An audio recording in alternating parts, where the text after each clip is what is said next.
Hello everybody, welcome to the very first event hosted by the Labour Society of Campaigners at the end of our first week of existence, which has been really well received, and thank you for so many of you for joining us here tonight. I'm just at that horrific moment of a Zoom meeting where your face blurs massively onto the screen and puts you immediately off from everything that you'd pre-planned you were going to say.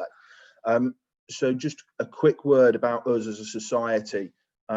We came together as a collection of, I think there's 11 of us formed into the creation of this society with the aim to bring a place together for people to speak on campaigning matters, organising, community organising, social media, framing narratives, how you run a board, what's best door knocking practice.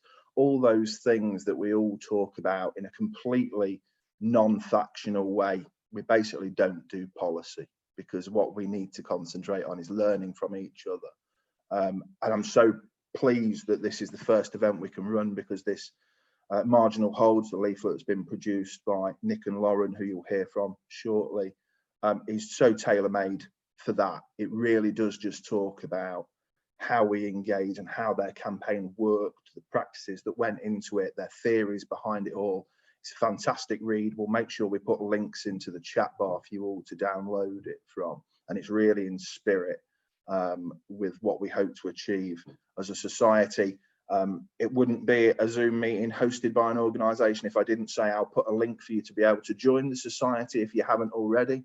In the chat bar, you can do so from as little as £1 a year. We firmly believe nobody should be priced out of developing themselves as a campaigner and being able to play a fundamental role in making sure that we change society, and we've got the best chance of having more Labour councils after May and a Labour government after 2024.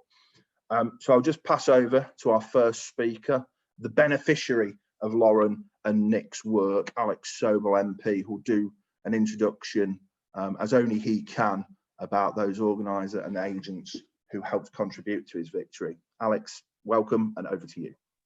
Thanks, Nathan. I have to say, looking at gallery view, all the people on the call, there's some absolutely brilliant campaigners and organisers on this call. Some of whom have worked in Leeds North West, but others that I've worked with and I've seen work in other places at other times.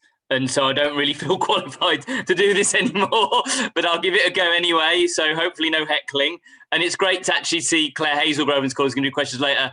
I think the first ever event that I spoke at, which was purely about organising and campaigning, was with Claire in 2012, after talking about the Obama campaign, our experiences on the Obama campaign. And so, you know, we've all been on a long journey on this road. And I want to say that just talking about Nik and Lauren, you know, the Leeds North West way, as we call it, has been developed over a number of years from the defeats in 2005 and 2010, particularly 2010, where Labour were 11,500 votes behind in third place in the seat. And we crawled our way back and we developed lots of techniques which have ended up being finely honed and put into this pamphlet. And I've known Nik since he turned up to campaign in 2017 at our makeshift 2015, get it right. They all merge into one, these elections. 2015, at our makeshift campaign headquarters, which is now a cafe, but was then like these offices on a first floor. And he just turned up with his, you know, soft Edinburgh accent and said, "Oh, I'm from Leeds Central. I'm just come to do a bit of door knocking." And he came out with me because we didn't have that many volunteers at that point because nobody thought we had a hope. And we went out a bit of door knocking. And he was such a natural on the door. And I said, "Oh, you know, what are you doing tomorrow? Can you come back tomorrow?" And Nik came back tomorrow, and practically every day from that point onwards for about, I think it was about 2 months before the election. And Nik then became an integral part of our campaign team. And then when 2017 came round, I was like, who can be the agent? Our agent, lovely guy, has actually become our CLP treasurer again, David Salinger, is you know, older than my dad. So he didn't think that he had the energy to be the agent again, particularly as we were so close behind by 2017. And I rang Nik and said, Nik, would you better be the agent? He goes, Mum, you know, I'm really busy at work and, you know, a lot on and, you know, just had a baby. But yeah, I'll talk to Jen. I think Jen's on the call and yeah, maybe. And then he came on as the agent and we just had a brilliant campaign in 2017 and we took the seat. And then we met Lauren a little while after that when we advertised for some interns in the office. And I can see Holly's on the call and Anna, who are also our two other interns at that time, and actually got Honey, who's our current intern, on the call as well. So and Joe. I've just seen Joe as well. So Honey and Joe are two current interns. So we have a great pedigree of bringing interns through. And Holly and Anna now work in Parliament as well. So, you know, and Lauren's obviously our campaign organiser. And it was clear that Lauren had this affinity to campaigning. She came and campaigned with us in the all-out elections, where we took, for the first time in over 20 years, a council seat that is just really, I live here, like, it's just a really difficult council seat, the seat that I live in, Wheatwood Ward, and then we fundraised and we got Lauren in, and Lauren had been imbued with our campaign techniques, and she just was she's natural with people and a natural with organisation, and understood the systems, and we just built it up through those people and other people who helped us. I've seen that James Butler's on this call, who helped us with data so much from the Co-op Party, and you know, and it's just about bringing all these people on board, recognising their talents and being able to utilise them. And you know, people think of me now as an MP, but really, you know, I started off, and there's somebody on this call who's known me since 1997, as an organiser, as a community organiser, as somebody that worked on that. I was never really a policy person. That was never really what, I shouldn't really say that now, you're recording it, and like, this will be the thing when I run for something. I'm like, I want to run Labour policy, and everybody goes, well, we've got a recording of you saying you're never interested in policy, Alex, so we'll rule you out of that. But you know, that was always a history of building campaigns. You know, I worked on the 2010 campaign in Leeds North West, where everybody thought Fabian was going to lose, Fabian Hamilton, and we turned that round. Other similar seats we'd lost, and it's just, and part of that history, and there are a lot of MPs like that, and there are also some MPs that are not like that at all, is about recognising that in other people, recognising their talent, recognising their skills. And that was like with Nik, from like literally from an hour and a half of door knocking, that was so obvious. You know, we had a lot of people come through the doors in these campaigns, and not many you could see straight away. And then with Lauren, it was about people initially. You know, actually the most important thing about being an organiser isn't the numbers. It's good to be able to know the data and the numbers, but the most important thing is the people. And Lauren really got people, and you know, and she was just absolutely brilliant with them. And we developed a structure which included, I think, everybody, and that's really how it worked. And I've got nothing but absolute praise for Lauren and Nik and the team that they've built and I've helped build over the years. And I think that the pamphlet gives a flavour of that. And I think that what they'll say gives a flavour of that. And I think that Lauren's about to go off to be the Tower Hamlets organiser. So Tower Hamlets going to be in very good shape. But I think that we're all here, you know, and a lot of people else and the Labour side of campaigners are here really to spread that in the party. And that's what it's about spreading good practice and spreading knowledge. And everybody's got something who's got something special in their campaign, which they can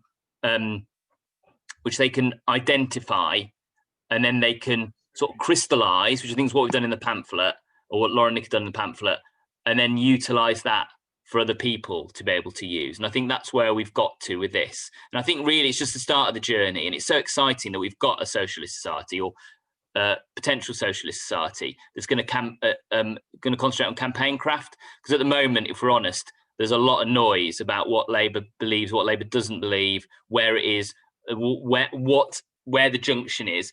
But there's nobody in the party that doesn't believe that contact creator should be a lot better. That when we're trying to develop a relational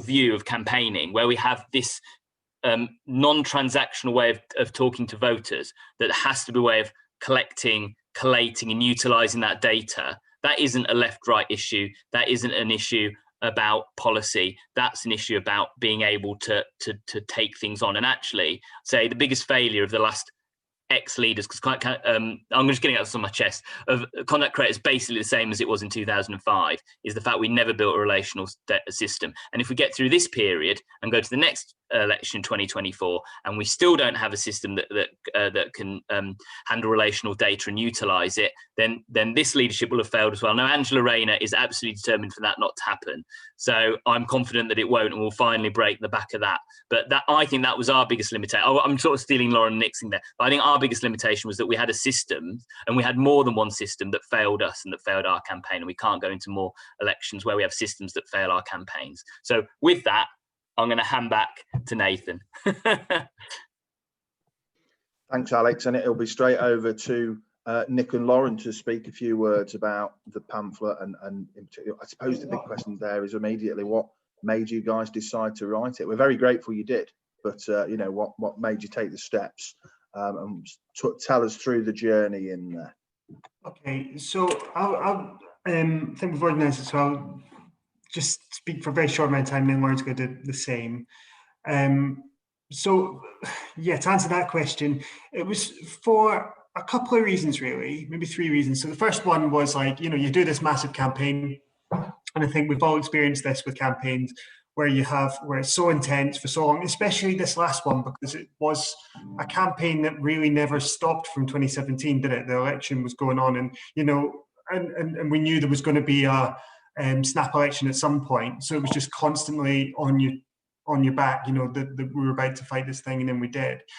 And so once that sort of finished, you just end up with this kind of slump, don't you, in sort of January. It's a bit weird, especially with the result nationally, and you're kind of going off.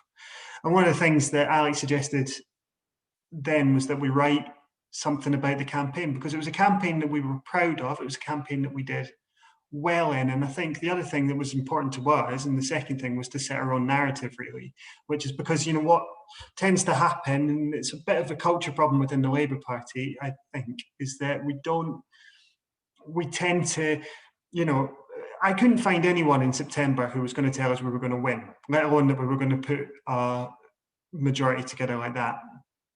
And come January, everyone's queuing up to tell me that it was a safe seat all along, and, you know, really, you know, there was even a bit of sort of animosity there with people about, you know, whether we were hoarding activists or whatever. And there was, you know, millions of people trying to explain it away. You know, I think we do that. We kind of try, and we're great at talking about failure. We enjoy sort of dismissing success sometimes. So I think there was a bit of that going on, rather than like looking at the campaigns and thinking about what we could do better. And the third one was about writing something that I wanted to read. I think there was, you know, I don't think we do very well at talking about this craft of campaigning in this country. There is stuff in America that talks about it, but in the UK, we tend to do things like, you know, I'm thinking about that documentary of, it wasn't even a documentary, it was a movie, wasn't it, with Benedict Cumberbatch, and it was the thing about Dominic Cummings, and it makes out campaigning to be this like kind of mad wizardry that only some people can do, and that, you know, you have to, you know, be some like twisted genius in order to kind of run a campaign and do it well. And then, which doesn't sort of resonate to me to be the experience. I mean, I know loads of amazing campaigners in Leeds, loads of them are on this call in all different constituencies, who do brilliant work, and they craft it and they talk about it, but nothing ever gets written down. So I thought that was important to do it. Just very briefly, it's very important to say at the outset of this that this shouldn't be about us standing here talking about how clever we think we are and how brilliant we think we are at just running campaigns and no one can do this. Had we been in Morley and Outwood, this campaign, we would not have won Morley and Outwood. Let's be clear about that. There are some places that are just too difficult in the context of where you are to win or to achieve a result. But I believe really, really firmly that with good campaigning techniques and good sort of systems and organising, that you can, you know, you can either mitigate losses, you can turn marginals into wins, you can, you know, you can extend majorities, you can do whatever. And And, you know, there's loads of stuff in this pamphlet that I think people will find useful. There's some stuff that won't be for everybody. There's some stuff that I won't particularly think about using next time. And I think Lauren would be the same. But I think the three things that is the themes that I would take from it. One is that we ran an emotionally intelligent campaign. We really, really thought about our patch, the voters in that patch, how those voters felt about things and what motivated them to vote. We were strategic. We laid out, we didn't think about winning. We thought about, right, okay, what are the three things that we're going to do that are going to give us the best chance of winning, and just focus everything through them, you know. So like, you know, we had a strategic plan. It was about clear messages. It was about a volunteer army, and it was about using data well in a financially prudent way. And then the last bit that I hope comes through in this pamphlet is about building teams. And, you know, we had an amazing team in Leeds North West in 2019. There was from all over the place. It was massive. People felt good about it. People felt looked after. We valued people. And there was some really, you know, it's brilliant to look around the room and go, there's loads of amazing, dedicated, clever people here that all have agency and a way to contribute to this campaign. So that's, for me, I think that's probably my time. So yeah. Yeah, so completely agree with everything Nik said. Aspects of like the Labour Party as a campaign organisation, like the software we use and all that sort of stuff. So it's like some of the stuff I do quite want to understand more about. So I don't know who's talking. It was John. We'll come on to questions after Lauren's just done some bits. If you put any questions you want in the chat bar, we'll have plenty of time to ask them for everybody. Okay. So yeah, sorry to interrupt. Sorry, we'll get to your question, I promise. So just going off of everything Nik said, I completely agree. I think there are writing something like this is so fraught with, you know, worrying about how it's going to be perceived and what people will kind of think and what conclusions they'll draw from, you know, why you've written it and why you think your campaign was so much better than everyone else's. And, you know, I've seen so many campaigns around the country, like, who were just doing such incredible things and innovating, and we benefited so much from that. We had so many activists coming to us and giving us ideas and things that we were very lucky to have those activists coming to us, sharing that. But inherent in that is that frustration of why do we have to wait for this activist to come on this, you know, off chance they come door knocking for us, that this practice is shared. I think it's just so important that, you know, we're establishing these networks. Like we all know we have a bit of a kind of hill to climb in the coming years, and it's really important that these networks are established and that these ideas and best practice are shared. One of the things that Nik and I, when we were kind of discussing about what we would say during this, because it's really, you know, you write something and then it's really difficult to know what you actually say about it afterwards. One of the things we really were thinking about is, so the way we approached, like, even coming up with this campaign, obviously we've said it was years in the making, and it was so much a reflection of us knowing the constituency really intimately and knowing the kind of voters we were talking to, because we had put that work in. However, like, so many of the innovations we came up with, or so many of the techniques we used, they can't simply be copy and pasted onto any constituency in the country. We would be ridiculous to think that. Of course, that's not how it works. However, the way that we understood and conceived of our campaign was something that we think can be applied, you know, across the country, across campaigns. So we really imagined it we really tried to kind of keep things within this very specific organizational framework. And I think this is something that we benefited from. And as an organizer, like, you know, I'm sure there are so many other organizers on the call, one of the things that is so difficult is in a campaign, it's so chaotic and it's so fraught, and every single day you feel like if you're not careful you just become a firefighter, and everything you're doing is just reactive and you're just responding simply to what's happening on that day, like what the latest kind of terrifying situation has arisen is. And one thing we really tried to do was make sure that every single thing we were doing fit within the framework of We had long-term objectives, and then we had strategies, and then we had tactics. And the tactics and the strategies always served our long-term objectives. And that's how we really tried to conceive of it and understand it. So, I mean, that making that operational is hard, because it's easy to talk in kind of vagaries and say, oh, actually, it's so important in a campaign to think of your long-term objectives. Of course, we all know that. It's about making those operational. Well, what does that actually mean? Well, just as an example, and like, I hope if nothing else, this kind of encourages you to read the pamphlet, because I do think there are genuinely some really, really good ideas in there. But for the things I look back on, and I think these were 4 kind of operational techniques that I look back on and think this really shows how that we knew what we were doing and we were working towards these goals. So those 4 things for me is, to begin with, the follow-up letters. So this was an idea of Nik's that I think was just absolutely fantastic. We had this idea that we would go, well, Nik had this idea that once we had spoken to people on the door, contact creator, obviously, as we all know, doesn't really give a huge amount of scope for recording that much information. It's very much, are you voting Labour? Fantastic, go. That tells us nothing. Like, longevity wise, that tells us nothing. It's so difficult to build a coalition of voters and to understand how they will vote in the future if the only information you have for them is in this one election they will be voting Labour. So one of the things we tried to do is we taught our kind of door knockers to, if they weren't voting Labour, for example, okay, what's an issue they really, really care about? So we had and there's a huge, obviously there's people are obviously very diverse. There's a huge amount of different issues. So say, for example, it was environmental, which it frequently was. If that's what people cared about, that would be recorded on the contact creator sheet. That would be brought back to me as the organizer in the office.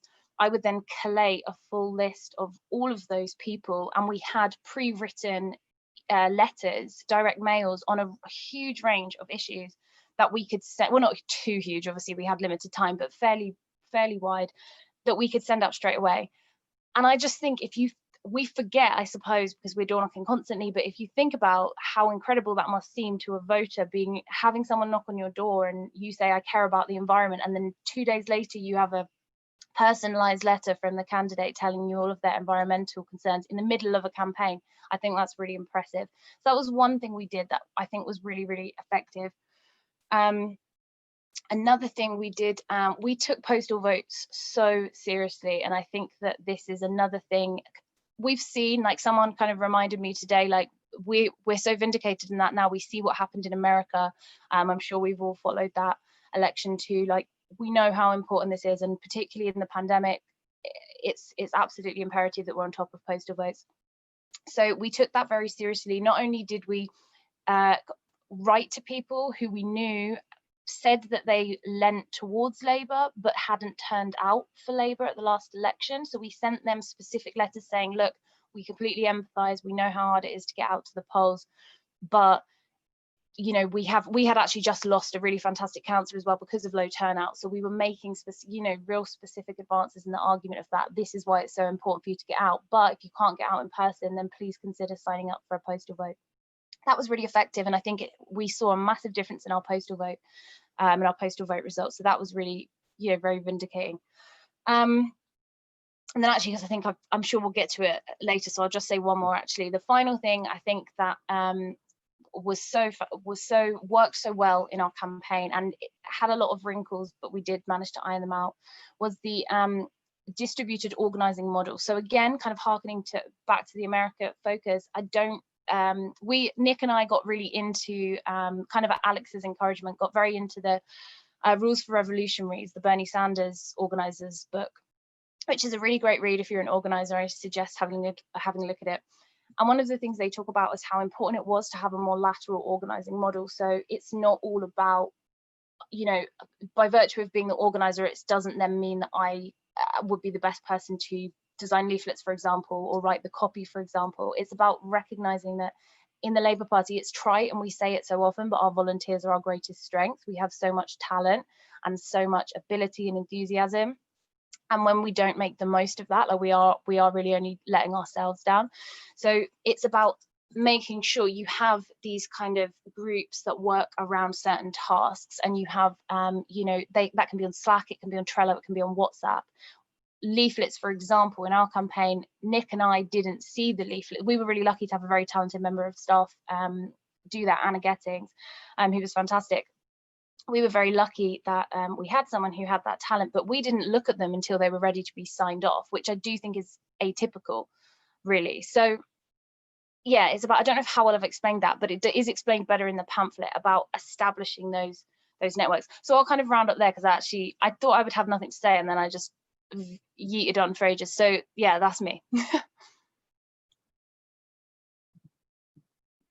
Great stuff. Thanks so much, both of you, and Alex for that great intro as well. So much to be learnt there. And I think as when you're all reading the pamphlet, which we've been fortunate enough to see early on here at the Society, you'll see that a really good point that's made in there, that I think what Nik and Lauren have echoed really well, is that obviously every general election, of course, you've got the national picture and the national story, but you very much do have 650 individual stories as well. And thank you for openly sharing yours. It's a really important set of lessons there for us, and we'll delve a bit more into that as the questions go. So I'm Claire Hazelgrove. I'm one of the founding members alongside Nathan of the Labour Society of Campaigners.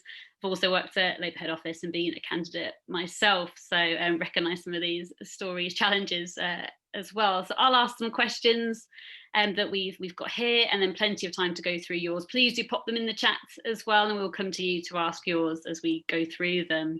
But I think a classic one here, you talk about in the pamphlet, every election obviously has one thing in common, which is having a candidate. Wouldn't be an election without.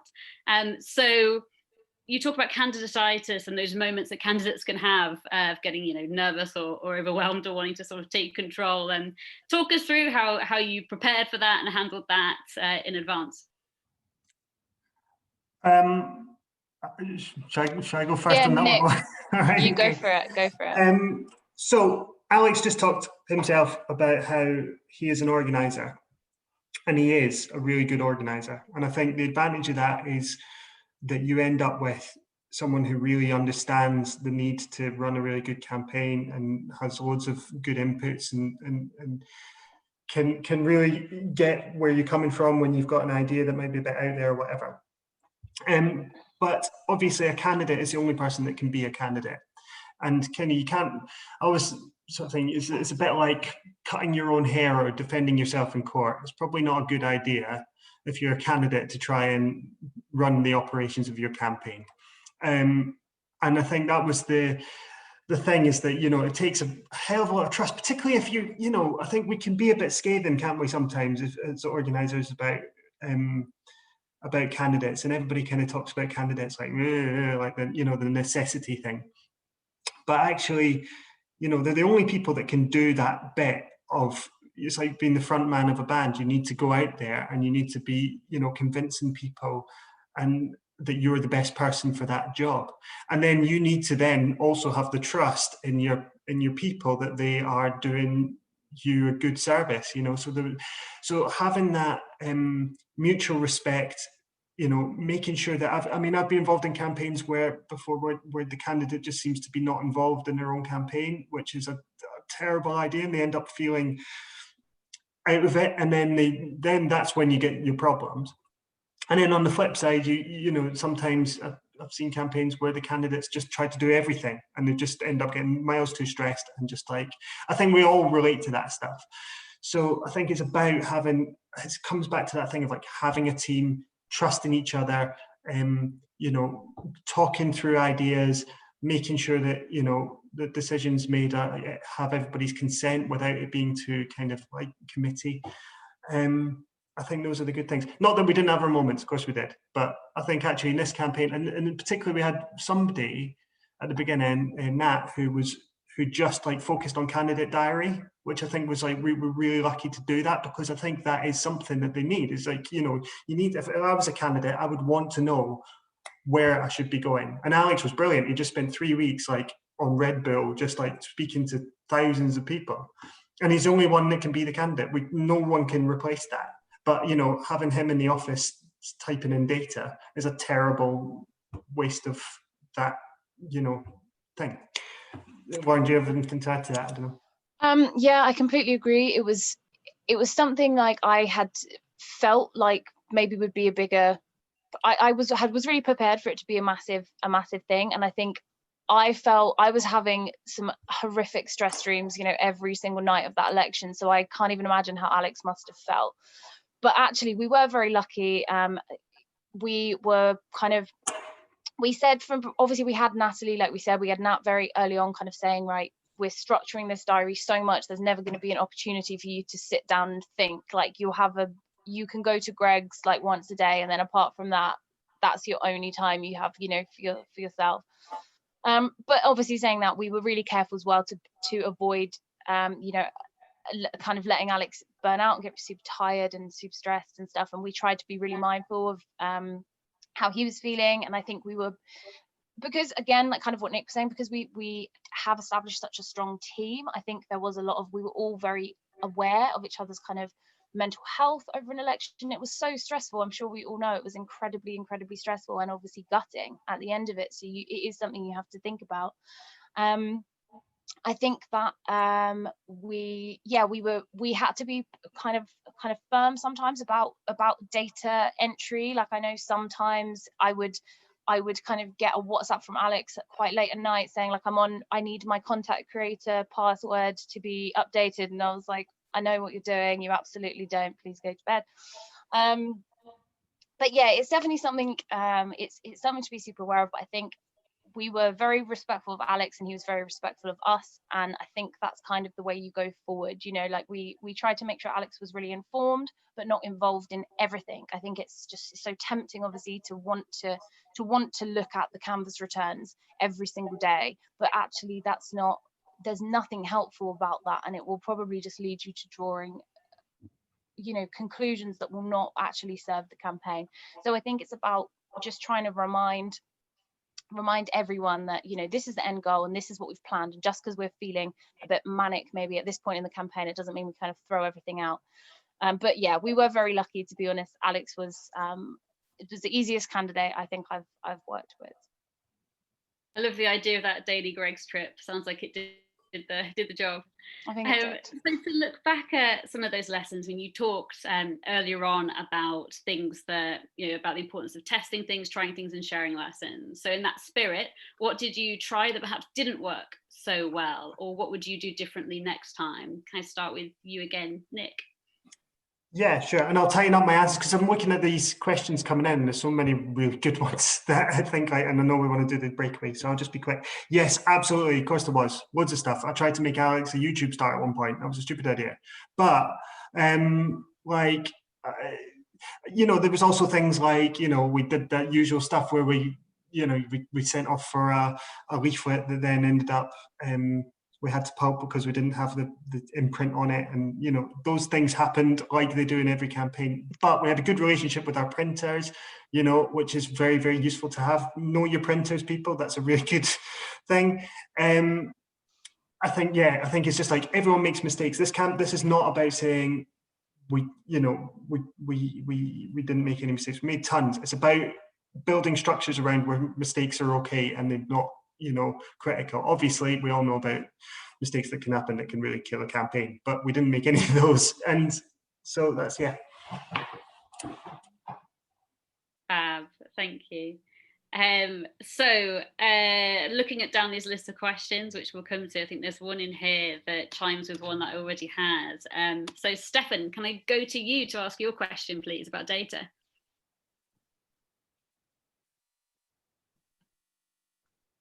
Hello.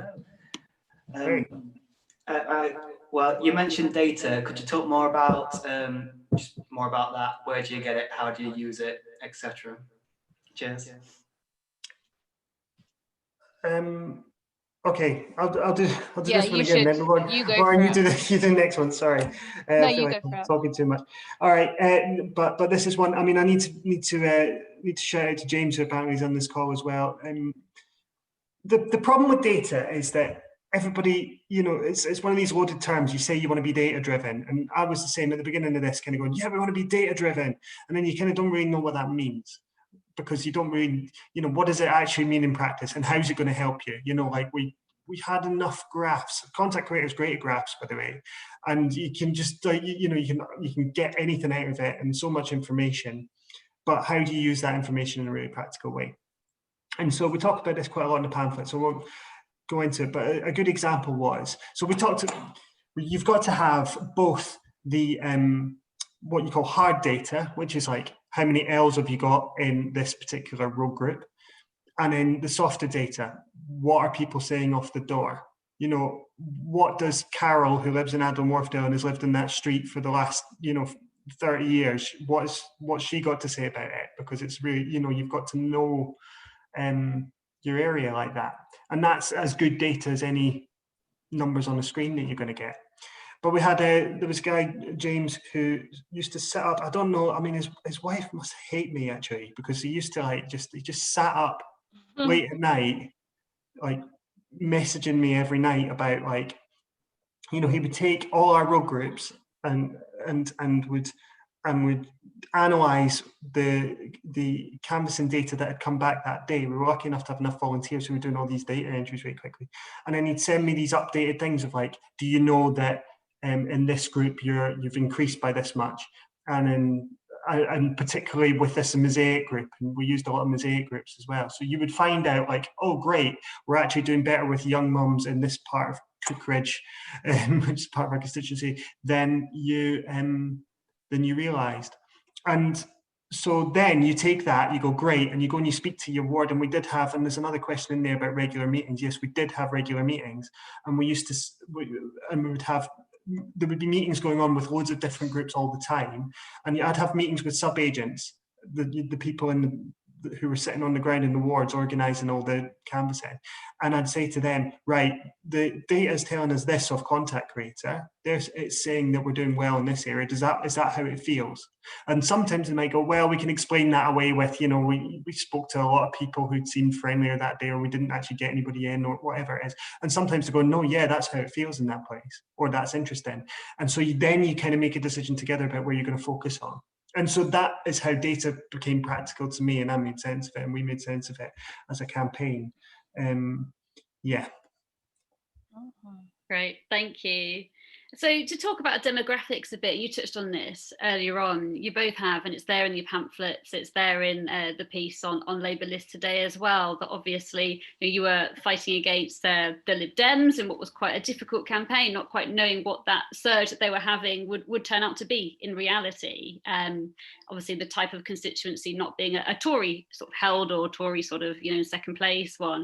Can you talk us through your understanding of how much, it's so hard, isn't it, with campaigns to quantify quite what led to the difference, but what in terms of the campaign that you were running versus the demographics do you feel really made the difference insofar as you can say that?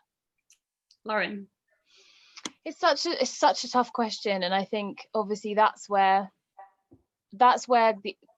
so many of these discussions, like none of us can say really, like obviously we can say what we think and what we believe, but this is what can be so frustrating about having these post-election discussions, because so often it is reduced to, well, actually this is the Lib Dems did this, and a week before Joe Swinson said this on the television, and that accounted for every last vote, and it's so frustrating.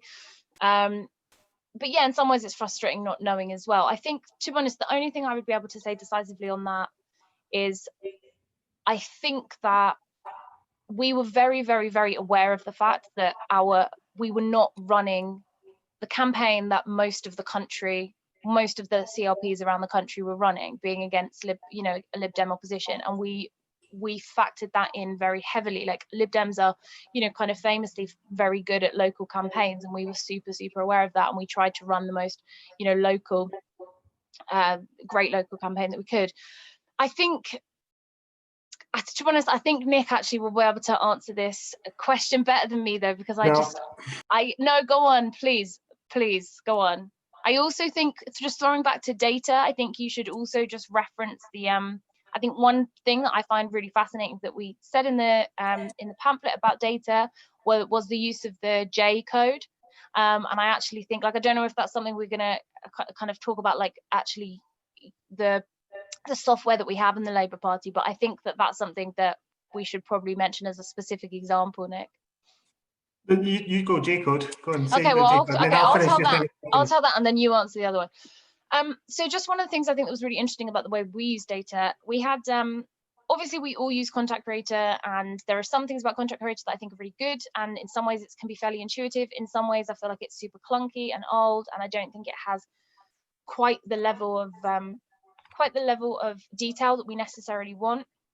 I'll be honest, I don't really use Doorstep app, and we talk in the pamphlet. I know someone mentioned the Doorstep app. I am familiar with kind of how it works, but it's never been something we've specifically gone for, and that's kind of explained in the pamphlet.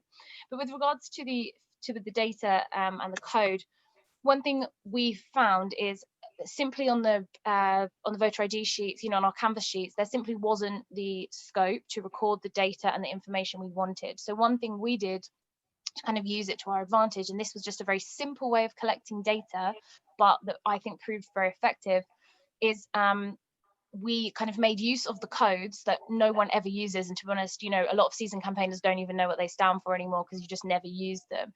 So for example, the J code, which I believe actually stands for other party, so I don't know, like SNP or etc.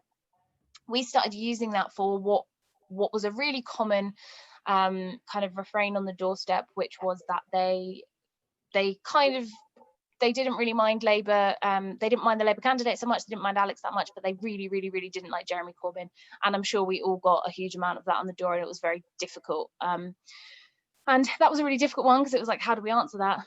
But the way that we recorded that information was writing that down as a J, and then when that got fed into it, we could then create a voter ID sheet of people, because we never used that before, of people in exactly, kind of ward by ward, street by street, who needs to hear about, who needs to hear directly on this issue. And it wasn't about, sending a letter of like, oh, we hate Jeremy Corbyn too. Absolutely not. It was about addressing that concern and saying, okay, let's have an honest discussion about this. But the point is, sorry, I rambled there because I think it's a good idea in many ways. But the point I was making is that's a really simple way, I think, of collecting data. And it's, when we say data, it sounds kind of a bit, it has to be like nefarious or a bit space age, but it can be as simple as just utilizing those letters that we have and we know, and actually, using the system to produce something that's more helpful to us. So I just agree with all that. Should I just add about the demographic bit question, which I think, is something you hear. I mean, fine. I mean, it's one of those things where, like, at the beginning of the campaign, I keep saying this, there were people just going, oh, that's it for Alex. People like to say that to you, which is a bit stressful. Like, there was all of this stuff, people definitely thinking, the Lib Dems were on the up nationally. They were smart and locally. They spent a lot of money in Leeds North West, the Lib Dems. They spent tons of money in Leeds North West. They poured loads of resource into it. Of course, there's demographics in our constituency that favour us. In our case, it's students. In other places, it might be, South Asian voters, which we don't have so many of, or, there's always, like, most marginals have a base of some kind, and you do have to get your base out. Getting the students out was a job, and we talk about it a lot in the pamphlet.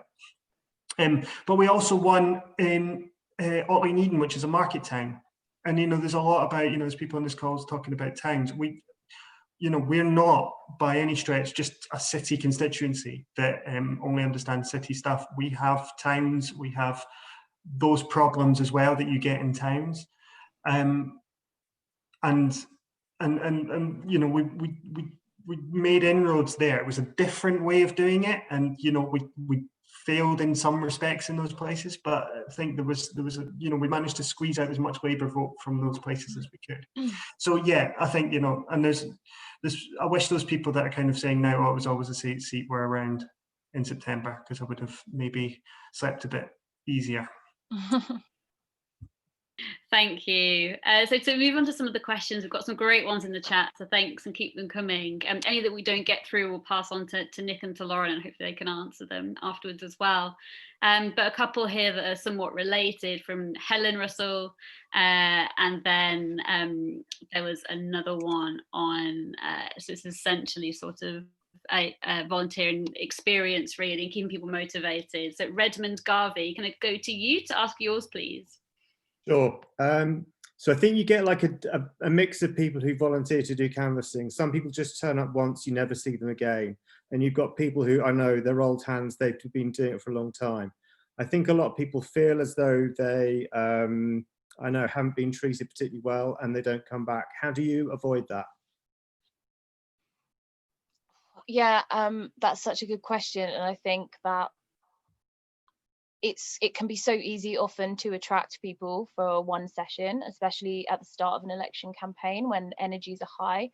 But actually when people realize it is literally knocking on doors and having people slam doors in your face, and you know that it can be tough, that you know energy drops, it can be really difficult. I think that there are quite a lot of things, to be honest. One, we really in Leeds North West, like we really kind of do try to treat our, it sounds trite, doesn't it, but we do try and treat our volunteers well. Like I've always been very conscious as organizer of providing as much training as I possibly can, which I think is one way to like make people feel like you don't just kind of see them as, you know, just like cannon fodder for the doors. Like you are saying to people like, actually there are lots of different ways to get involved and lots of ways to volunteer, and let me show you how to use dialogue, and let me show you how to use Labour Connects, and not that you'll ever understand it because it crashes every day, but like I'll show you how to use it. So it's like, one, I think about valuing in that way, like trying to help people access lots of different ways to volunteer. I think two, Alex is really I know a lot of MPs who aren't necessarily as keen on like mixing with the volunteers all the time and like having good, you know, kind of camaraderie with them. We're so lucky with Alex with that. He's not like that at all. Alex, you know, pretty much every day of the campaign was like getting food with all of our volunteers, like chatting with them, and we're really listening to their ideas and their thoughts. And I think that makes a huge difference. I've campaigned for MPs who literally, like, you know, with respect, don't really care about who you are essentially. And I think having the candidate, the MP come up to you and even just say like, thank you so much for coming out, like before a door knock, after a door knock, makes a massive difference. We were also really lucky that we had quite a lot of volunteers who had already been doing a lot of work with us throughout the other campaigns, and so they had got to the point where they were such trusted members of the team that then they bring their own kind of friends in, and they're like, you know, people they know, and they become volunteer leaders. And that's another thing about the distributed organising model. When you have a system where you have kind of like volunteer leaders, it's not all about, like, for example, they mentioned earlier, but Honey and Joe, two of our interns now, were absolutely unreal kind of volunteer leaders in the campaign. Like, we'd never even seen them before the campaign. They turned up, they wrangled these, like, all these students, like they were absolutely amazing. And I think that they had relationships with you know, other volunteers that I couldn't necessarily have had that kind of relationship with all of them, but because they were taking this leadership role, because they had that trust and that responsibility and that they knew what they were doing. So yeah, to be honest, I do go into a lot more detail in the pamphlet because I realize that is quite a lot of disparate ideas, but I think that for me the biggest thing was like genuinely showing people that you actually care about them and you're interested in them, and you don't just see them as like making up numbers. It sounds obvious, but is easy to forget, and making sure that people are given every opportunity to learn and to be trained and to, you know, to kind of thrive in that environment. Thank you. I'm going to ask one more question because we're going to go into breakouts, which everybody can then delve into more detail around this, and all share your own best practice as well, because there'll be absolutely heaps amongst the 50 plus people on this call. But to say two things: one, I will ask that question in a second, but there are great questions coming up here in the chat. I think there's a real strand emerging around actually how do you continue and deepen that volunteer relationship for the long term, so outside of election season. So what I think we'll do is, if for people who join the Labour Society for campaigners, you get invited to join our Facebook group, we'll set that up as a thread of discussion, because I think there'll be loads of great insight people can add to that outside of campaigning, outside of election season, long-termism. So we'll do that there. But the question I wanted to ask, I think it's really hopefully a helpful one for everyone with that real practical lens, is what do you think people could be doing right now within their CLPs and within other campaigns they're running sort of ahead of May to be really sort of utilising some of this best practice to win those vital elections? Nik? So I mean, we in Leeds North West, we still have quite a lot of, we only have 4 of the 12 councillors, the rest are all either Tories or Liberals.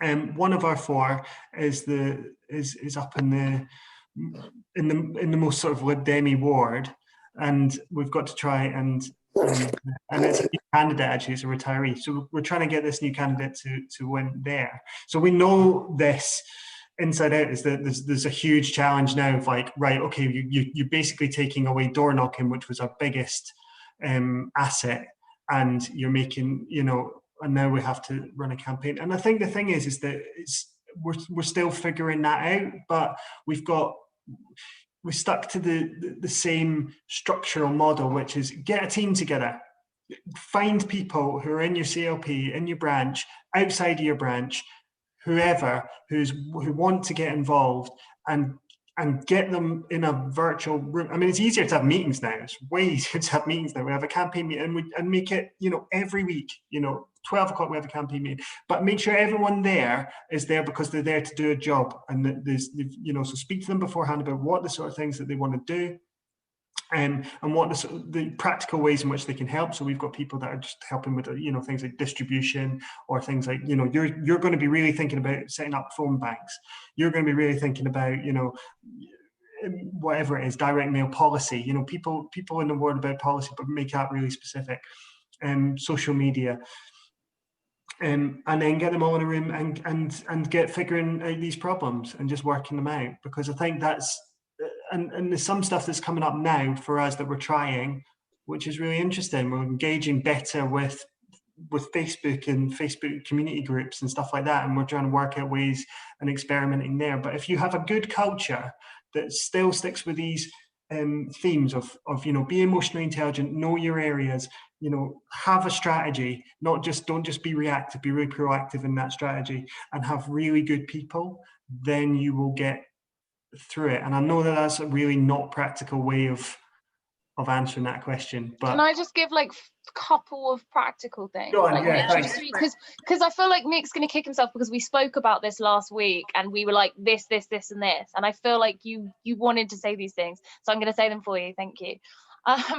So one of the things is just literally like really practical. There are so many things when it comes to a campaign that you suddenly, in the height of a campaign, are like, oh my goodness, why isn't the marked register entered? Stuff literally like that. So firstly, making sure like your data is stored properly. Like marked register, that's such useful information and you can do so much with it. Make sure you actually enter it. That's one thing. Another thing, road groups. Like Nick and I spent like we were kind of reminiscing about this the other day. The week before the election was called, we were in the office till like 11 every single night. And I don't even know if it was this week, but one of those times it was because we suddenly were like, when our road groups aren't operational, they need to work, and actually we're going to rely on these, and it'll be so useful if the road groups make sense. And again, we talk about why that's so important in the pamphlet, but it was so important. On top of that, we also, Nick had, I don't have it with me annoyingly because it's actually really good.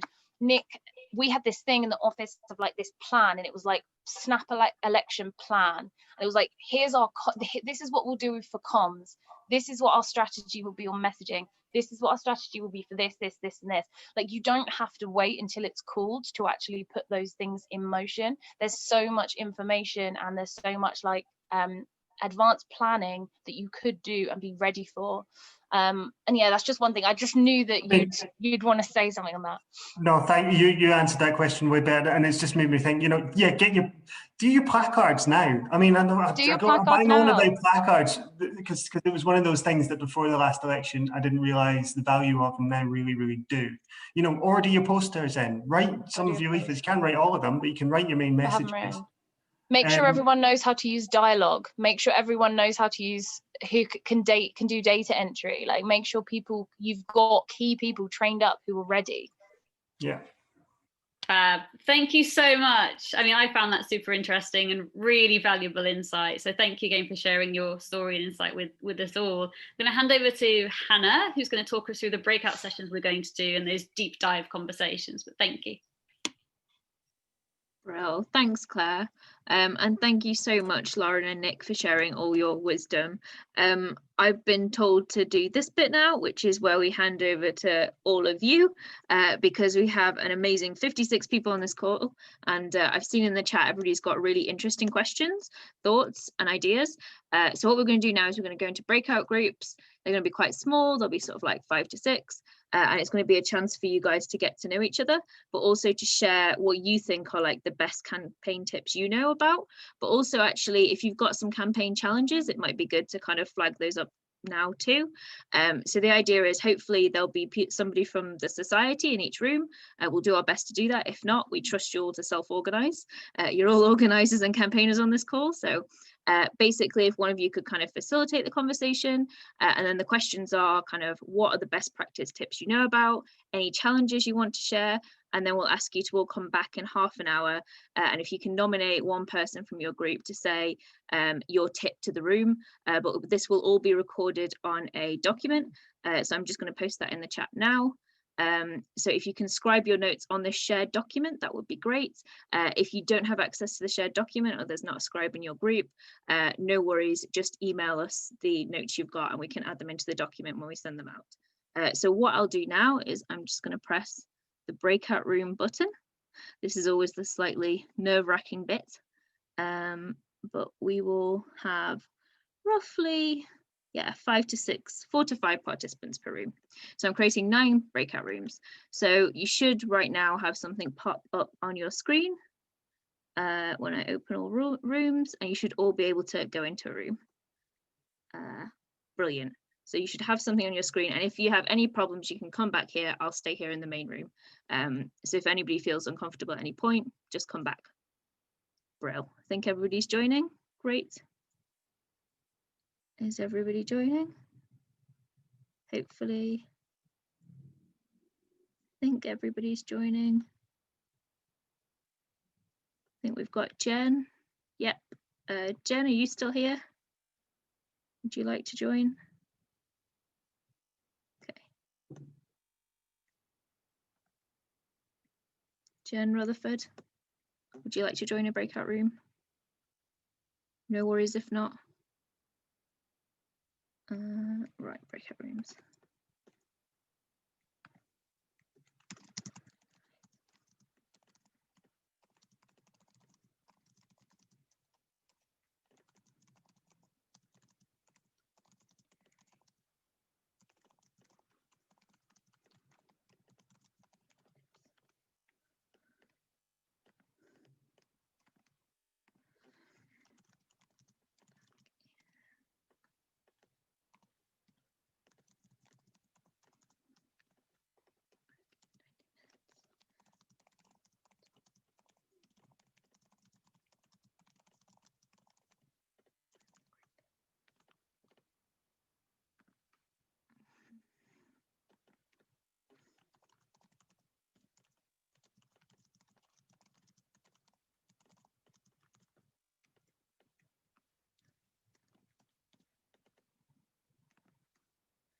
Hi, Stuart.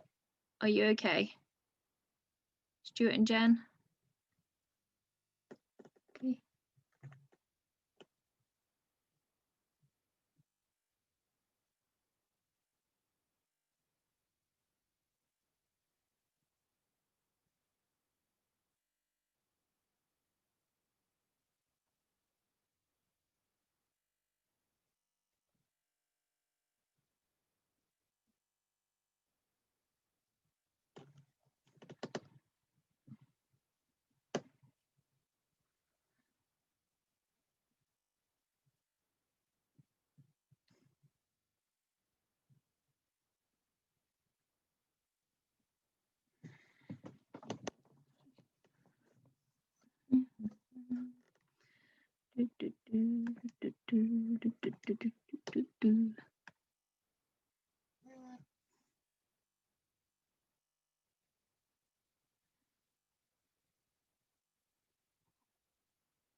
Hi, David.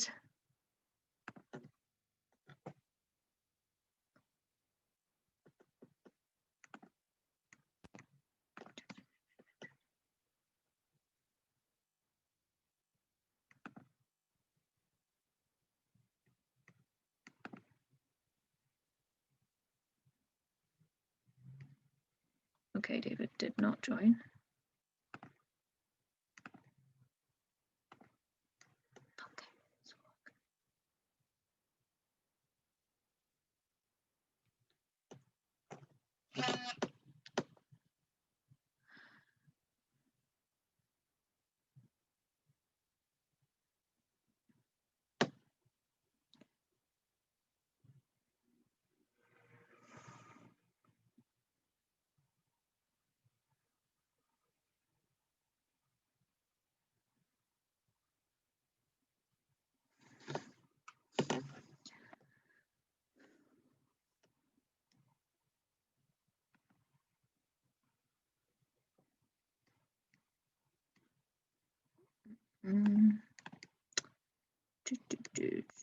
Mm. I can't remember. So.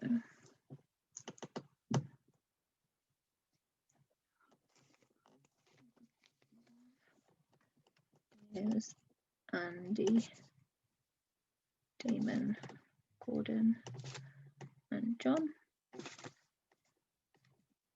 Helen.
Helen, Margaret, Stefan, 3, Ashley, Chris, Julian, and Nick. 4.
Hey guys.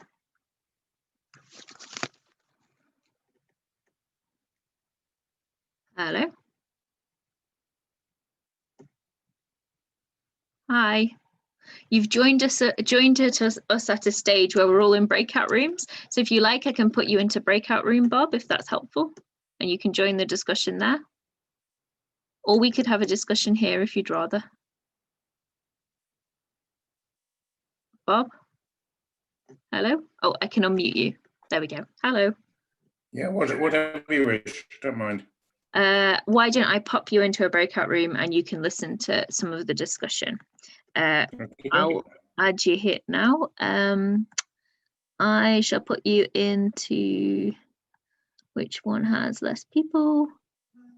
I'll put you into room 6. Okay, you should. As you were, you were felt welcomed, and so I think that.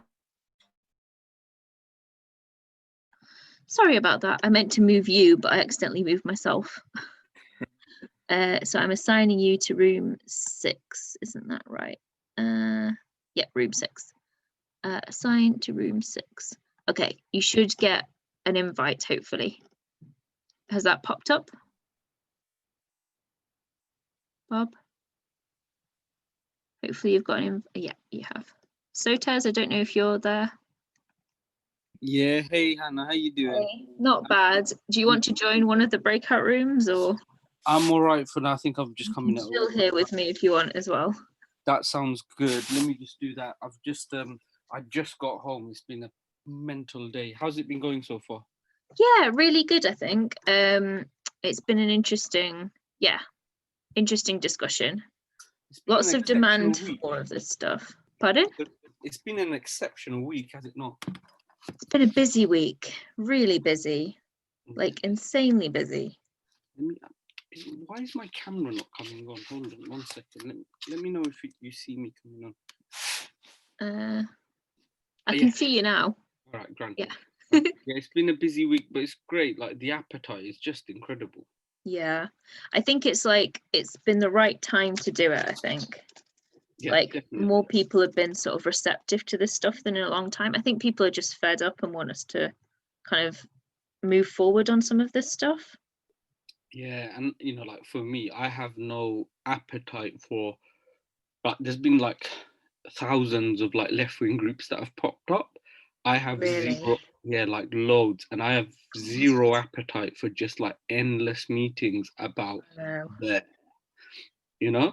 We just have to get on and start doing stuff. Doing stuff, exactly. Like, I really believe that. I think so much of like our time and effort is spent on internal energy. Totally. And it's like, it's about time and also like the important thing about this is it's empowering people rather than disempowering people. I think the more people feel more empowered generally in our movement to campaign and everything else, like the better things will be, because they won't feel this lack of like any control or ability to make a difference, and that will stop some of this other stuff from getting out of hand, which is what happens. You do know, Hannah, you like totally embody this. Do I? Like, yeah, like Hannah, like over the last like 4, 5, 6 years, yeah, I've had conversations with so many different people, and that's like an enriching part of your life, right? Yeah. But the problem is in some of the people who they don't need to work for the party. They're like part of the machine. Yeah. Yeah. The machine forces you to do certain things. So, i.e., if the machine lets you in, then you're part of the machine. If the machine doesn't let you in, doesn't matter what political faction you're from, then you're fighting the machine. It's true. It's very true. And like, because of your way and in terms of the insights and stuff that you're taking, you've been able to take a really objective view. And I think that's just an incredibly healthy thing. I really appreciate it. It's funny, like it does sometimes get to me too. Like I remember watching this really useful video that was all about how do you like, it was called something like, I can't remember what it was some theory of like something. It basically said that other people react to you and you've got to manage your own reactions to how other people react to you, because often they're putting their emotions on you and you have to like handle that basically and learn not to let it trigger in you problems. So like, I remember for a long time, like I sometimes would get really frustrated And I had to, after reading that, I was like, wait, the best I can do is learn to deal with this and handle this and just hold whatever's being thrown at me from like left or right in terms of people's frustration and everything else. And I think as well, it's like, I don't know, we're all on a bit of a journey in trying to learn. And I remember, like, I've always been very optimistic about politics, but I remember when I first worked in politics, I was told that I didn't understand it and that I had a Disneyland philosophy and that I'd never understand it. And I was just like, by somebody who was definitely really cynical and negative. Yeah. They just were like, Hannah, you're just proposing stupid things, or you're so naive, or you don't understand how this politics works, and blah, blah, blah. And I was like, well, I think I do actually. And, you know, it took me going out of politics for a while to realize that. And then I came back in. But I spent like a good year and a half working in a completely different place, like the charity sector. And I was just like, wow, you guys are lovely. You understand culture and you understand the importance of some of these things. Totally. And I think we've obviously reflected about culture a lot, right? Like all the different groups that we're part of. And I feel like I spent most of my life in charity, grassroots, NGO organizations. That keeps you, like, it's sane, and it's also the real world. And I think it's the real world. The problem in politics is you hire politicals, and that just is that creates the sort of horribleness, like, you know, an MP that used to be a parliamentary assistant, so learned how to be an MP from somebody else, you know. And some people go, it's a left right thing or whatever, but actually when you have people who are imposed into seats who didn't have to build relationships with people, they become like that. So they become dismissive of these things, or like they then teach people machine politics as opposed to like people politics. And I think you're right. I don't think it's naivety. It's just we're up against a sort of a horrible system that makes people feel really like people. The other thing that really upsets me is these people don't start out this way. They become like that. They start out like me and you, so Tess. Like that's where they begin, and it's like it's something about the culture that really brutalizes people, and like I don't know, it just makes them very like jaded, and it's not nice that we do that to people. And I don't know, it's very interesting. And like if you spend, I remember a long time, like after I left politics the first time, I remember talking to my mum about it. My mum was like, thank God, Hannah, you're going to go spend some time in the real world. She was like, I'm really, really happy for you that you're going to get to spend this time doing a proper, she didn't say a proper job, but she said like something where you have to actually like understand how workplaces work. And what standards of behavior are, and like know that sometimes how people have behaved in the past hasn't been acceptable. I remember thinking like, oh, my mum's just saying that, but actually I think she had a really good point. Totally. And you have to, like, what happened, you know, one of the healthiest things for me is I come home and I used to save my wife from most of the crap that I used to endure on a weekly basis. But sometimes I used to say certain things to her. And she used to just sort of look at me going, you do know that that's just psychopathic, or that's just not normal. And then I'll go, but this is how it is. And she goes, it doesn't matter how it is there, it's just not normal. And sometimes she'd just have to say that, and that should be the break. And I'll be like, oh, you're totally right. And, you know, she'd ask certain basic questions about like, so what does HR do about this? And I go, well, in Parliament, there is no HR. No, there isn't. And it's quite, you know, it's very hard because like, I think particularly for people in that machine, it's really hard for them. And I think, you know, you've got like amazing local organisers, like sort of the two that we had on tonight, who have done something, they've written up what they've done, they've tried to experiment, and it's amazing. And it's like so much of that is amazing stuff that's going on, like Jane in Broxtowe. And then we've got this like machine that doesn't always like embrace that or respect it. It's highly suspicious of it. Weirdly, it often thinks that that's a particular, you know, this is what I don't know, it's the momentum people. Like, no. This is like literally what is repeated out in communities. Like, it's just another food bank, but it's just the Labour Party's doing it, or it's actually an actual campaign. Like, it was really interesting for us. It was just like for us, it was like, you guys do this fluffy stuff. You have cups of tea with people. We're like, it's called building relationships. It's pretty key, actually. Pretty bloody important. And if you look at you know, like everywhere else. If you look at some of the best organized people, they are the corporates, the big CEOs, and guess what? They know everybody. They know their work, you know, their world. Their main job is to build relationships, right? But yeah, it's quite something. But like, you know, like It really is. yeah, I think we're like positioned quite well to influence people, and as long as we take the positivity and we spread it. Exactly. I think that's important. Like, we just sort of have to go with the positive energy, like create as many spaces as we can for people to share stuff, and then that will build relationships and trust, and then hopefully we grow that network and we become a different kind of culture. Like, we just have to model the culture every time we meet, and in every event we have people introducing each other. Like, it's why we have to build breakout rooms into everything, because it gives them that space. Yeah, exactly. 1 second. Mm-hmm. Sorry, I think that's my sister-in-law, but yeah. Totally okay. I think people are coming back soon anyway. Yeah, no, but like, no, I'm really glad this is happening. This is giving me a new lease of energy. The other thing I've done during the pandemic was the no holding back stuff. I don't know if you picked that up. It's been brilliant, just talking to normal people in and outside of the party. It's just been an incredible experience. Yeah, it must have been. Like, it's just, and I think, like, we're at a turning point now. We've got 4 years. We can build a better party and movement and a better campaigning practice, and I think that's within our power. Like, in some ways it doesn't matter who's like steering what ship, we can just do it. It's power isn't something that's hoarded at the top to be given or taken. It's something that we make. Like, that is a really big realization for me. So the more we develop this stuff, and I actually think like some people are very open to this, so I think there's a hope and an energy I think we just have to go with. So plus it's because people have tried other stuff and failed at it, so they're like either going to give up or this is the bit of hope that they need. Exactly. Right, I'm going to bring everybody back now, and hopefully going to tell us all the amazing campaign tips.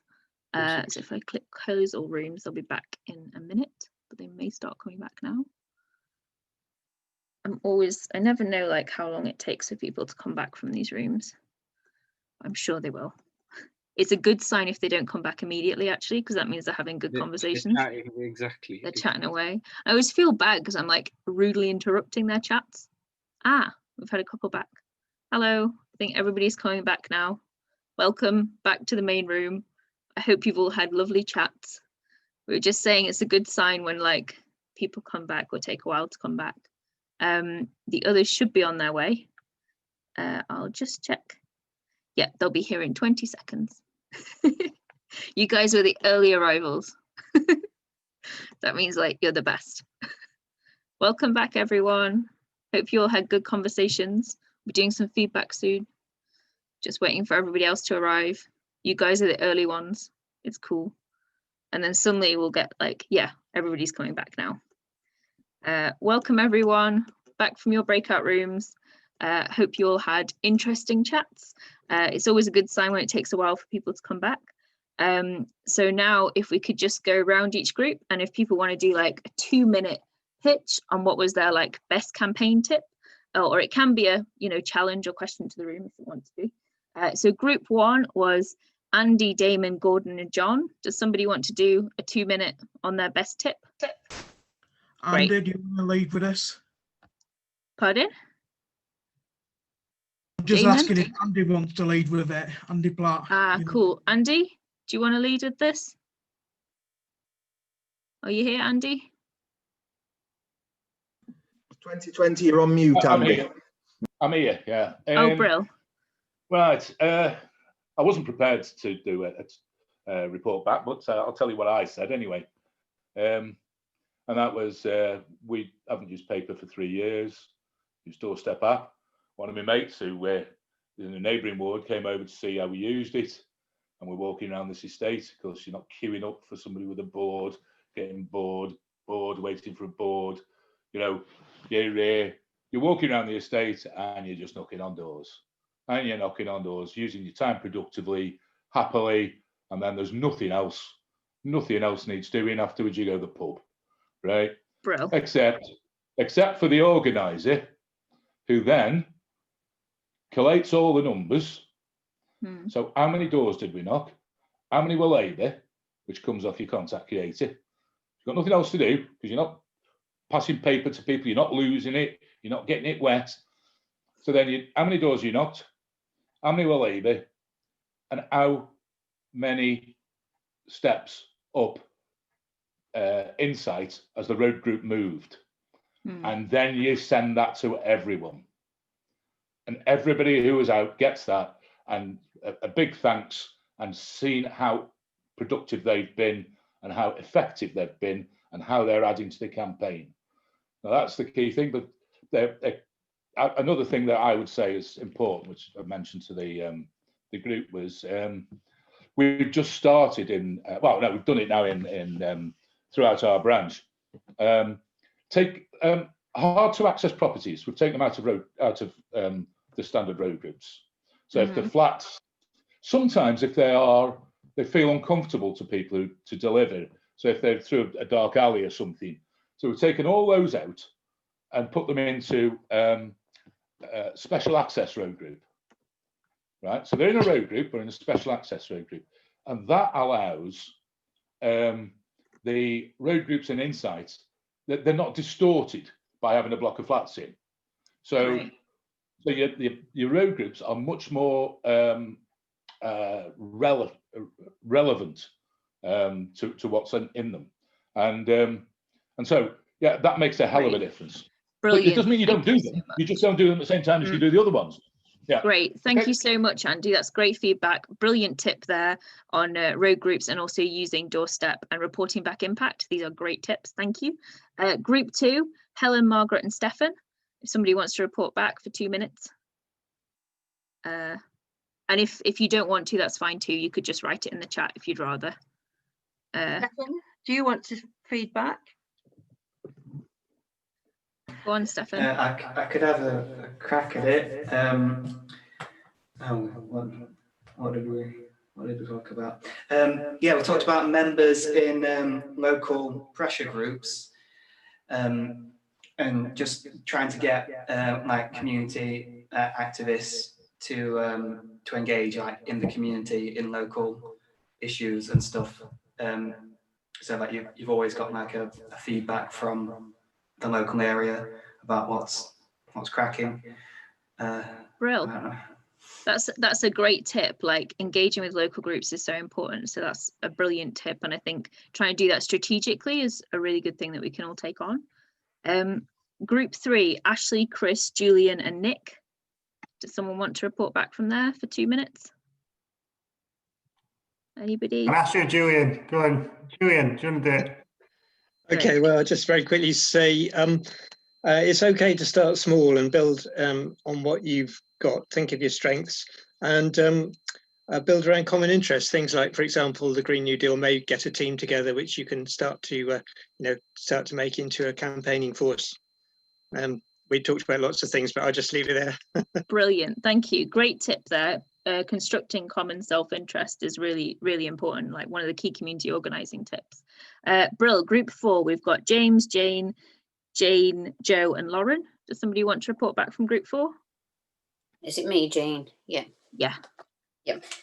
It was just, we had a lot of good ideas because there was a lot of good people on there who'd done a lot of good work and achieved success. But yeah, there was, I'm a big fan of the Doorstep app and the Turnout app. But James did say there were some errors that we needed to look at, like likely Labour voters on there, and it's not so easy to spot trends without having the paper. But there are pros and cons to both. Ourselves in Broxton are doing hyper local leaflets. We've contracted that out to a local illustrator and designer, graphic designer. So even in our county wards, we're doing 3 separate leaflets, just targeting tiny areas within a county ward. And we're getting someone to design the illustration. So we're not using Contact Connects or anything like that because it's too corporate and too complicated. So our top tip is at this stage, we should be just doing really local leaflets so people feel that we do care that their community is our community. Brilliant. Amazing tip there. So don't be afraid to sort of like branch out and engage in kind of local stuff. Brilliant tip there. Group 5, Chris, Joseph, Liz, Mary, Payman. Does somebody want to come back and report back? Any of you guys? Chris, Joseph, Liz, Mary, Payman, group 5. I'm happy to. I've got the notes. If anybody else wants to, they jump in. Go for it, Payman. Yeah, so I think basically a lot from the intros, I think it was interesting. People talking about their campaigning experience, and some of the stuff was around involvement in the community outside election times. One of the key takes away, whether it's like aid groups, homeless support, that sort of thing. And in particular, if you have a candidate in place, it helps to get them engaged and involved with a lot of people.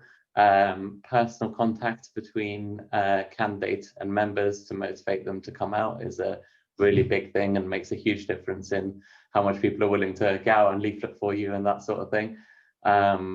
One thing the conversation diverted into a little bit is what can Labour Society of Campaigners do and how can stuff be supported. And one thing that I think was brought up was that the training from the party and the information from the party is not what we need and doesn't give you the basic 101 of how you both go about as an organiser doing campaigning or as a campaigner activist. And so the suggestion was that whether some materials can be produced like in simple manuals or instructions of campaign 101 that either could go to CLPs, but also as an example to say, well, this is the sort of stuff we need so to help the party invest in it, or to give them encouragement to invest in it. Brilliant, all amazing tips, and that sounds like a great shared project for all of us on this call that we can do together. Cool, group 6, Adam, Bob, Honey and Nathan. Does somebody want to come back on there and let us know what you guys have chatted about? Yeah, so we had 2 things, and they're probably more challenges than tips, although if you get them right, I think they work well in a campaign. So we said technology is vital. We need to improve the tech as a party, but even with the best tech in the world, training is absolutely vital. There was someone talks about the Reading system, which even I can remember being used when I first joined the party, and we said that worked because it was basic and people understood what it was. Content creator too often is a foreign language for people, and whilst they might be able to input data, they don't understand anything behind the scenes, and that was a problem, and that needs to be improved. And we also thought that sharing resources and skills and good practice was a really vital thing. So in my seat in North Warwickshire, we were a Labour held seat, first part of the Red Wall to disappear in 2010, which not many people talk about. But you do have that downward spiral of losing your MP, the council, councillors, and you end up in, and someone from Bolsover's on the call, aren't they, where you have everything Labour to very little Labour overnight, and a large part of that is because campaigning doesn't happen and training and skills are not shared. Brilliant challenges there, and I think as well, if we can turn those into positive, that's amazing. But I think it's important that on this call we acknowledge like our challenges too, so really helpful. Thank you, that group. The next group is Anne, Gareth, Oliver and Tom. Do you want to feedback quickly, 2 minutes? Yeah, sure, we'll do. I'll be very quick. So we were looking at Anne on our call, who was involved in Tracy's campaign in West Yorkshire mayoral. So she was talking about lots of video content for her for that campaign and how that made a difference, and making the phone banking very social, to try and keep people engaged and interested, whilst they were phone banking, which can be a bit challenging sometimes, and motivating potentially through a leaderboard. So a leaderboard of people making contacts, etc. The one challenge that we had was people not liking us or thinking that the Labour Party didn't like them, and we were talking about using the right pronouns, particularly to overcome that. So it's our campaign, our community, our park, our council. We are doing this, we are doing that, rather than othering yourself, so that we're sort of talking about the community as something separate from us as a party or as a candidate. So those are our responses. Brill, amazing tips there on language and how you can just kind of make things feel more inclusive for people and really go out there and campaign. Amazing tip from that group. Group 8 was Holly, Claire and David. Do you want to quickly feedback, one of you guys? I've got some of the notes that we had, so I guess I could I suppose in terms of, well, I think Claire should speak on the good campaign, bad campaign bit, but a lot of what we talked about was about the challenges of having a seat that isn't fed by the sort of internal parties, volunteer resourcing, because of whatever internal politics might exist, and how difficult that makes it in terms of doing some of the things that we talked about here. Like, for instance, if you want to set up a plan for how you're going to approach a campaign ahead of time, and like we were talking about earlier in the call, that's quite difficult if you don't have, I suppose, a candidate who is an MP already, maybe if you're still looking for a PPC, and also I suppose if you're trying to get out a smaller team of people, it's, and this sort of challenge with my experience of doing in some of the areas that are, you know, have much fewer activists, it's then it becomes a little bit more difficult to maybe control a campaign, because people's personalities and personal kind of opinions or whatnot, or access to grind or whatever, become much more potent, because it's because there's so few people to kind of direct. Each one has much more leverage, I guess, which is like not necessarily which is just, I suppose, the reality of like having a small team and trying to kind of get, you know, work that you need done. But it does sound to me like some of the campaigns that we've got, if we only managed to find more activists and more volunteers, definitely could have achieved a lot more. And I suppose if you have a small team as well, that means you miss some crucial things like get out the vote, leafleting on election day as well. Great. That's a really interesting kind of challenge or tip, this kind of difference between small teams and larger teams. And again, that's something we probably all need to be aware of, because we're all from different parts of the country and that impacts on us differently. Final group is group 9, which is Joan, Liz and Alex. Does somebody want to feedback from there? Guys? Joan, hi. Liz, Alex? Yeah, hi, nice to see you. So hey, Joan is in Mid Worcestershire and was feeling challenged about being in a rural Tory stronghold. Alex suggested that they should be focusing on a single target seat instead of spreading widely, which we agree with from Devon. And so yes, that's something they were already going to do, just put all their resources into one target seat. And then Alex was also talking about not even necessarily having to focus on county councillors or district councillors, also focusing on town councils. And he gave the example of David Cameron, where David Cameron lives, and how they've now taken over the town council there by Labour, and they've got 3 county councillors in that bit. So that was a success. And then we talked about how we're trying to do that. So we've gone from having 1 town councillor in Axminster to having 7 town councillors in Axminster, but we don't know what to do with them. So we don't have the skills to support them to go up to be really effective councillors and to get to the next stage. And that's something that through Labour Coast and Country we're trying to get done, is to get a organisation of town and parish councillors embedded into Labour, even if they're not elected as Labour, if they're Labour members, in order to support them. And then I talked about my Labour Neighbours programme and how we are going out and getting each ward. So we've got 24 wards in my rural constituency, and we probably only 5 of them have historically ever been touched by Labour, either internally really or as a campaign. So getting out into all the wards and setting them up as their own grassroots hubs, getting people to know each other, share their contact details in a opt-in contact list, get to know each other, and begin to campaign on things, even if it's just a sort of litter pick, and begin to put messages out in the local parish groups and come out of hiding as Labour in those areas. Brilliant. That's amazing, Liz. And for those of you that don't know, Liz is an amazing campaigner and has done some really amazing things in Devon. So it might be something that we ask her to like write about for maybe an issue of organiser or something. Now we have this platform, or ask her to kind of go into more.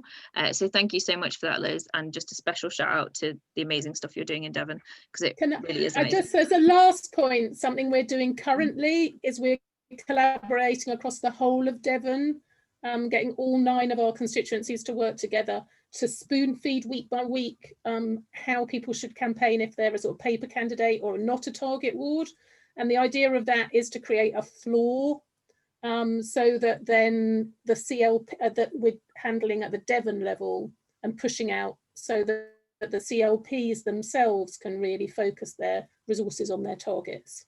Brilliant, amazing. So as you can hear from that session, everybody's got loads of amazing good tips, practices, and what we'll do is we will save the chat, and also if anybody can send over their notes to us as well, we'll make sure we send that round with a recording of this call, so you've all got this as kind of a starting point. And if anybody hasn't joined our Facebook group, it would be amazing if you could do, because that's a place to keep sharing ideas, and hopefully we'll be doing more of these forums now. I'm just going to hand over to Nathan to say bye to everyone. And sorry, we're slightly 10 minutes over. Nathan? Thank you, Hannah. And just Hannah is always just so wonderful, and so didn't do the nasty job, which I'll do now, which is make sure you sign up to the society as well. Don't just join that Facebook group. It is, as I say, it's literally from £1 a year, and the most you'll pay is £10 a year. It's not an expensive bit. And look, thank you for those of you who have stuck around to take part in the workshops at the end. I feel like that's a real important ethos that we're trying to embed in the society, is that it's not about campaign experts coming at you and telling you how you should be doing things. It's about us all learning from each other, understanding the challenges we have in our own localities, and seeing how we can work together to overcome them, regardless of where we're from, our own wings of any part of the party, or indeed the background we have in campaigning. Community organising is as valid and as valued as door knocking, is as valued and as social media. You know, all of it plays a fundamentally important role in making sure we're ready to face the next election when it comes. Thank you to Nik and Lauren and Alex for the pamphlet. If you've not already, please make sure you download it. It is a really, really worthwhile read, and it starts the conversation, which for me is the most important thing. It starts the conversation about what do we do, what does best practice look like. And thank you again to being here at our first event. Our next event is already booked in, because organisers can never rest on their laurels too much, can they? So that'll be with Oliver, who's on the call, Oliver Coppard, who's another one of the founding members of the society, along with, I'll give a quick shout out to the founders on here, else I'll get told off: David Littlefair, Jane Marshall, Sotesh Child, you have seen on the call, Claire, you've already met, Hannah, you've met, myself, you've met, and I think that is all, unless on the call, unless I get told off. Payman, of course, Payman, who actually makes everything work, and is the most important person, because it just wouldn't work without Payman ensuring technology actually worked in the background. But thank you again for joining us. So the next event, 12th of January, 6 p.m. It's an early start until 7:30, but there's a very specific reason. That is with somebody who used to work with the Analyst Institute in the United States. If you don't know what the Analyst Institute is, it shares research, best practice in campaigning with progressive organisations, democratic campaigns around the US. The aim of it really is to help campaigns to measure and increase the impact of their programmes, which I know is something we've all struggled with at various points. And Claire had that great chat earlier with, you know, how do we measure what a campaign's worth? Well, come and hear from some of the experts to help you answer that and help you figure out what's working in your localities. Thanks again so much for joining us at this first event, and we hope you'll join us at the next one and sign up to the society. And yeah, thanks again. See you all soon. Thanks everyone. Bye. Thanks everyone.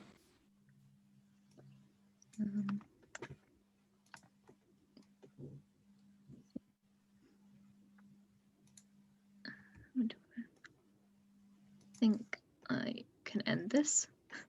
I just will, because slightly figuring out this is where Payman becomes the most important person again. Oh, I can't do it. Hannah can do it, I'm afraid. Is it me? Do I have to click end? Yeah. Just saying, guys, thank you so much for having us. That was really It went well. I really like the breakout session.